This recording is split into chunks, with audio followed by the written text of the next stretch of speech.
अस्सलाम वालेकुम स्टूडेंट्स। कैसे हैं आप लोग? ठीक ठाक हैं? अच्छा, इससे पिछले लेक्चर में हमने इंडिफरेंस करो और उसके स्लोप के बारे में पढ़ा था। अभी हम पढ़ेंगे कि इंडिफरेंस करो का जो शेप है, इसकी कन्वेक्सिटी की क्या वजह है।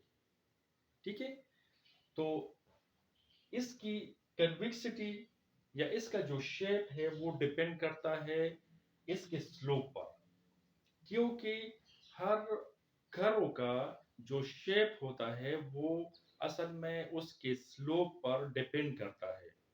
अगर उसका स्लोप पॉजिटिव हो, मतलब यह है कि इंक्रीजिंग हो, डिक्रीजिंग हो या कांस्टेंट हो, तो उसके मुताबिक उसका जो शेप है उस कर्व का, वो शेप भी उसी तरह आएगी। अभी हम देखते हैं कि इंडिफरेंस कर्व का जो शेप है वो इसके जो स्लोप है वो इस स्लोप के लिहाज से किस तरह आता है। तो इस टेबल को जरा गौर से देखिए। इसमें मुख्तलिफ कम्बिनेशंस है, A combination B up to E तक। एक्स और वाई के मुख्तलिफ क्वांटिटीज जो है वो दी गई है। अभी जो हम इमारिस यहाँ जो इस फार्मूले के मुताबिक हमने मालूम की थी, तो वो ये था कि पहले ए से बी तक जो कम्बिनेशन था, जब हम कंज्यूमर ए से बी तक जाता है तो वो पर यूनिट ऑफ वाई जो है वो एक्स 1x के लिए वो और यूनिट सेक्रीफाइस करते हैं। तो हमने कहा था कि जो इमारिस है एक्स पावर वाई वो इसके लिए पावर होगा। फिर इसके बाद 3 2 एंड 1।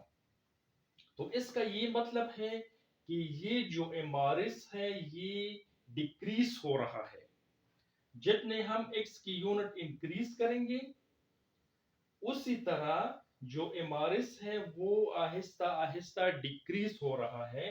तो इसका ये मतलब हो गया कि जो एमआरएस है वो डिमिनिशिंग है। इसीलिए हम इस प्रॉपर्टी के लिहाज से मार्जिनल रेट ऑफ सब्स्टिट्यूशन को diminishing marginal rate of substitution जो है वो भी कह सकते हैं। और जो इंडिफरेंस कर्व का जो शेप है वो शेप असल में इस प्रॉपर्टी की वजह से है। अब देखिए, ये हमारे पास इंडिफरेंस कर्व है। तो ये इंडिफरेंस कर्व जो कन्वेक्स है ये सिर्फ और सिर्फ diminishing marginal rate of substitution की वजह से ये कन्वेक्स है। ठीक है, तो इसकी कन्वेक्सिटी का अंदाजा हम इस तरह लगा सकते हैं कि चूंकि इसका जो स्लोप है वो आहिस्ता आहिस्ता डिक्रीज हो रहा है, तो इस वजह से ये शुरू में स्टीप फिर प्लेटर प्लेटर प्लेटर होता जा रहा है। तो इसका असल मसला ये है कि जो इंडिफरेंस कर्व है ये डिपेंड करता है ह्यूमन बिहेवियर पर। और ह्यूमन बिहेवियर ये है कि उसके पास एक कमोडिटी की मकदार जितनी भी बढ़ेगी उतनी ही उस कमोडिटी की अहमियत और उसकी जो मार्जिन यूटिलिटी है वो कंज्यूमर के माइंड में डिक्रीज होता है। लेकिन जो कमोडिटी उसके साथ कम हो रहा है, जो कमोडिटी वो लूज कर रहा है, तो उस कमोडिटी की अहमियत जो है वो उसके साथ बढ़ेगा। तो इस वजह से जब कंज्यूमर एक्स की यूनिट जो है उसको इंक्रीज कर रहा है, तो यह मार्जिनल यूटिलिटी ऑफ एक्स जो है ये आहिस्ता आहिस्ता डिक्रीज होता जा रहा है, क्योंकि एक्स के इंक्रीज से इस पे ये असर पड़ेगा। इस तरह y की क्वांटिटी जो है ये डिक्रीज हो रहा है, तो मार्जिनल यूटिलिटी ऑफ y वो इंक्रीज होगा। तो इस मेरे कहने का मकसद ये है कि x की क्वांटिटी इंक्रीज हो रही है तो इसके margin utility of x decrease हो रही है, इसकी अहमियत कम हो रही है। और जो y है उसकी क्वांटिटी कम हो रही क्योंकि वो सेक्रीफाइस हो रही है। तो इस वजह से मार्जिन यूटिलिटी ऑफ y जो है वो इंक्रीज होगी, क्योंकि y जो है कंज्यूमर के लिए अब इसकी अहमियत बढ़ेगी। जब अहमियत बढ़ेगी तो वो इसका एक्सचेंज जो है इस x के बदले वो आहिस्ता आहिस्ता कम करेगा। जितने x ज्यादा होगी उतनी ही कंज्यूमर वाई कमोडिटी का जो सेक्रीफाइस है उसको भी कम करेगा।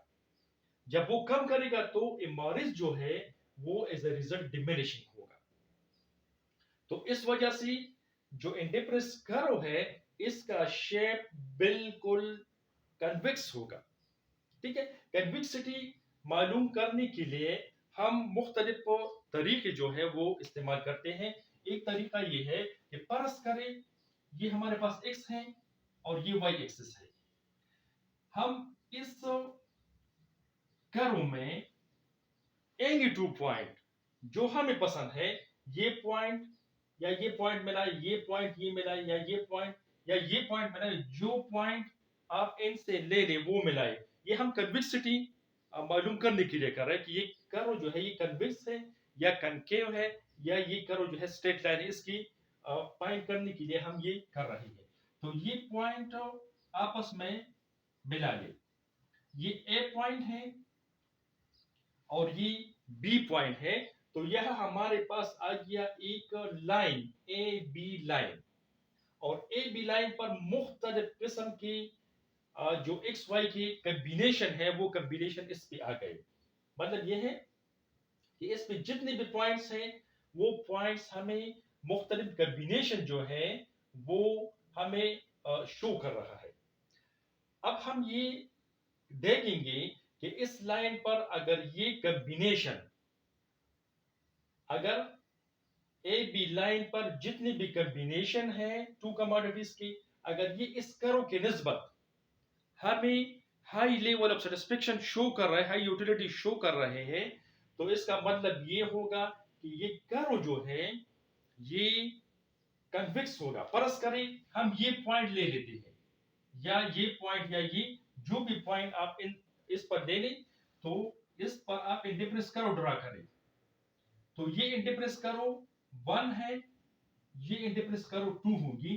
तो मतलब ये है कि ये इंडिफरेंस कर्व लोअर है, ये इंडिफरेंस कर्व अपर है। तो ये पॉइंट, एनी पॉइंट अगर ये ले ले तो ये भी इससे ऊपर आएगा। तो इसका मतलब ये होगा कि ये कर्व जो है हमारे पास क्या आएगा, कन्वेक्स आएगा। कन्वेक्टिविटी के लिए भी हम इस तरह चेक करते हैं। अगर हम ये हम कर्व हमारे पास आ गया कन्वेक्स, अगर इस तरह का कर्व हो, ठीक है, और इसकी जो शेप है कन्केविटी या कन्वेक्सिटी हम चेक करना चाहे, तो इसमें एनी टू पॉइंट वो आपस में मिला ले। ठीक है, ये पॉइंट हम मिल गए। अब इस ये A dash and B dash line बन गया। A dash B dash line पर जितने भी पॉइंट्स हैं, अगर ये इस कर्व के निस्बत आपको कम सेटिस्फेक्शन प्रोवाइड करे, तो ये कर्व जो होगा वो कनकेव होगा। अगर ये ऐसे पॉइंट जो लाइन आपने ड्रा की है, जो पॉइंट मिलाए हैं, उस लाइन के जितने भी पॉइंट्स हैं, जितनी भी कॉम्बिनेशन है, अगर वो आपको हायर सेटिस्फेक्शन शो करे तो इसका मतलब वो कन्वेक्स होगा।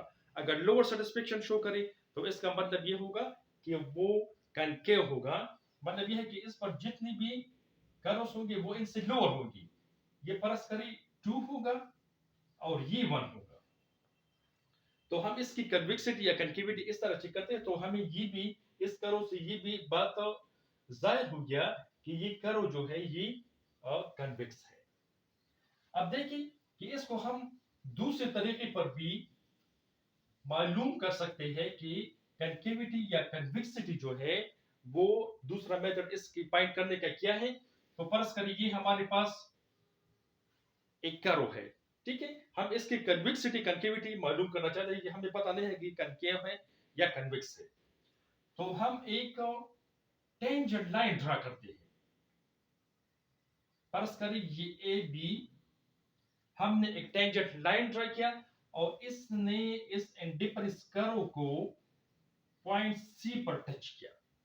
ठीक है, अब हम ये देखेंगे कि अगर ये कर्व इस टेंजेंट लाइन की ऊपर है, अगर ये कर्व इस टेंजेंट लाइन की ऊपर है, तो इसका ये मतलब होगा कि ये कर्व कन्वेक्स है।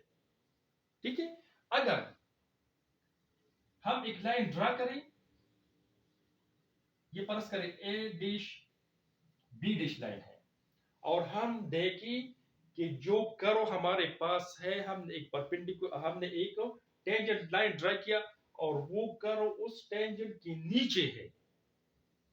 अगर वो कर्व इस टेंजेंट के नीचे है, मतलब ये है कि अगर ये कर्व बिलो द टेंजेंट, तो ये कनकेव होगा। इसको हम कनकेव और इसको हम कन्विक्स कहेंगे। ठीक है। अगर टेंजेंट लाइन हमने ड्रा किया, कर्व टेंजेंट लाइन की ऊपर है कन्विक्स, अगर टेंजेंट लाइन की नीचे है तो क्या हो गया, कनकेव हो गया। तो हम इसको इस तरह भी पॉइंट कर सकते हैं। तो इन सब बातों का मकसद ये है कि हम ये कहते हैं कि जो हमारे पास इंडिफरेंस कर्व है, ठीक है, उसकी कन्विक्सिटी, उसकी जो कन्विक्सिटी है वो किस वजह से है, वो है diminishing marginal rate of substitution की वजह से। ठीक है, समझ आ गया। अच्छा, एक बात मैं आपको बताना चाहूं, अगर आपको कोई पॉइंट समझ ना आए तो प्लीज आप इस तरह करें कि कमेंट में आप मैसेज जो है मुझे भेज सकते हैं, मैं एनी टाइम आपको उसका रिप्लाई जो है वो करूंगा। ठीक है, ओके जी, थैंक यू।